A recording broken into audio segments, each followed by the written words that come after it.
জাতীয় বিশ্ববিদ্যালয়ের অনার্স দ্বিতীয় বর্ষ পরীক্ষার ফর্ম ফিল আপের নোটিশ আজকে হুট করে প্রকাশ করেছে। আগামী 10 জুলাই থেকে আপনাদের ফর্ম ফিল আপটা শুরু, আর 31 জুলাই পর্যন্ত ফর্ম ফিল আপ করা যাবে। এখন প্রশ্ন হলো যে পরীক্ষা কবে হবে বা কোন মাসে পরীক্ষা হতে পারে। আজকের এই ভিডিওতে গত বছরের পরিসংখ্যান এবং এই বছর এই যে নোটিশ দিয়েছে, নোটিশের টাইমলাইন অনুযায়ী বুঝে দেখার চেষ্টা করব যে পরীক্ষা কবে হতে পারে। চলুন শুরু করা যাক। আমরা প্রথমে গত বছরের ফর্ম ফিল আপের নোটিশটি দেখাতে চাই।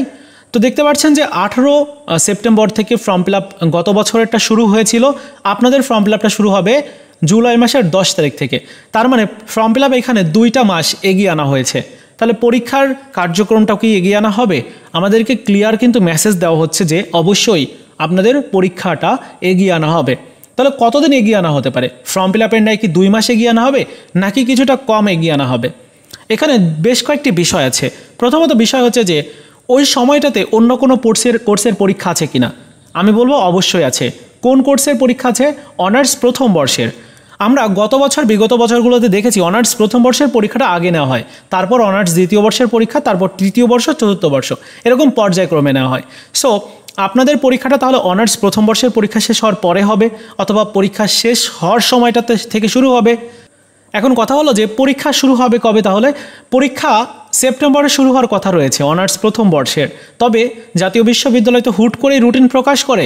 আপনাদের গত বছরের যদি রুটিনটা দেখাই তাহলে দেখতে পারবেন যে ফর্ম ফিল আপ শেষ হয়ে গেছে মোটামুটি 19 অক্টোবরে এবং রুটিন প্রকাশ করে দিয়েছে 6 নভেম্বরে। তার মানে 15 দিন পরেই রুটিন প্রকাশ করেছে এবং পরীক্ষা শুরু হয়েছে 30 নভেম্বরে। মানে খুব একটা এখানে কিন্তু সময়টা খুব কমই ছিল গত বছরের সাথে তো এই বছরের তুলনা নেই, কারণ গত বছর ওই সময়টাতে হচ্ছে নির্বাচন ছিল। সো নির্বাচনের কারণে পরীক্ষাটা এগিয়ে আনা হয়েছিল। তবে আপনাদের পরীক্ষাও এগিয়ে আসবে, এটা 100% আপনারা কনফার্ম থাকেন।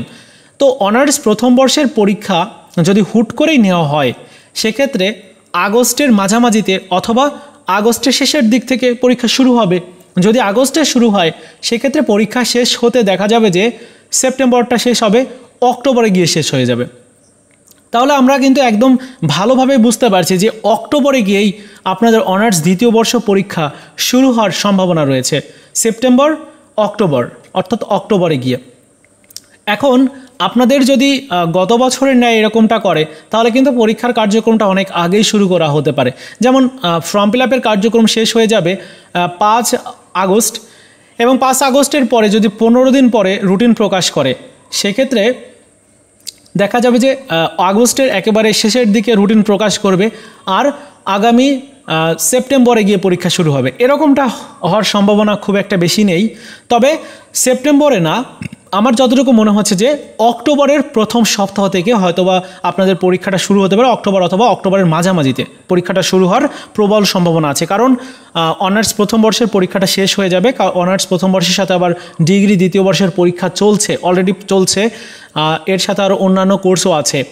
সো সব মিলিয়ে আপনাদের পরীক্ষার কার্যক্রমটা মোটামুটি অক্টোবরে শুরু হওয়ার প্রবল সম্ভাবনা রয়েছে। এখন দেখা যাক যদি দুর্ঘটনা না ঘটে, মানে হুট করেই তো রুটিন যদি প্রকাশ করে না দেয় তাহলে আপনাদের পরীক্ষা ওই সময়টাতেই হওয়ার সম্ভাবনা আছে, যেহেতু পরীক্ষাটা মানে ফর্ম ফিল আপটা কিছুটা এগিয়ে আনা হয়েছে। সো এই পরিসংখ্যান অনুযায়ী আপনাদেরকে বলছি, সব সময় যে তাদের সাথে কন্ট্যাক্ট করা সম্ভব হয় এরকম কোনো বিষয় নেই। যাদের সাথে সচরাচর আমরা কন্ট্যাক্ট করে থাকি তারা অনেক সময় ফোনই ধরে না। সো এই সংক্রান্ত যদি কোনো আপডেট পেয়ে থাকি অবশ্যই আপনাদেরকে জানাবো।